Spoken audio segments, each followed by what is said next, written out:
Hey guys, Iceman here. And just recently this image was revealed for the upcoming Godzilla vs. Kong film. And Godzilla, as you can see, looks quite towed. His dorsal plates are protruding up from his body like never before in the MonsterVerse films. This image truly harkens back to the old school Millennium series of Godzilla films. I think him having a spiky, sharp back will definitely help his benefit when it comes to fighting Kong. I feared earlier on that Kong would try to get around to his back end and put Godzilla into a chokehold, but the sharp weaponry on Godzilla's back will most likely deter Kong from wanting to do this. An interesting fact about the Millennium series films is that they all took place in Tokyo in some way. The only exception is Godzilla, Mothra, and King Ghidorah, Giant Monsters All-Out Attack, where Godzilla was heading for Tokyo, but stopped. Also, the Millennium series is the first of Toho's Godzilla series to not feature Godzilla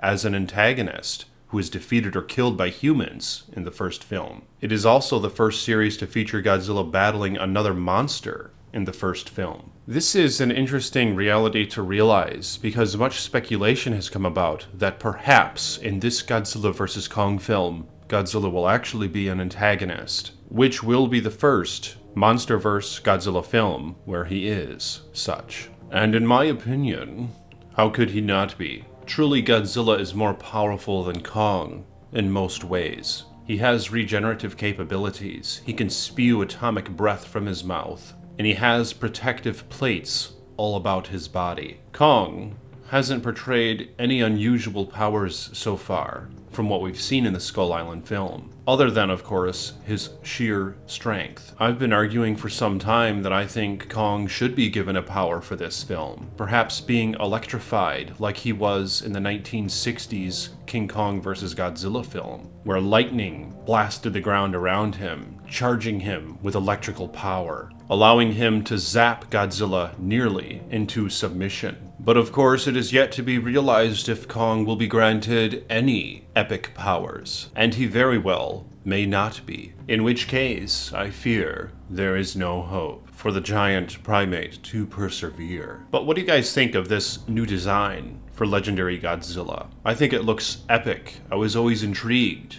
by the Millennium era in terms of Godzilla's design. And yes, I would say it makes him look more evil. But let me know in the comments below your thoughts on these matters and like this video. I'm the Iceman. Peace be with you. And one more thing.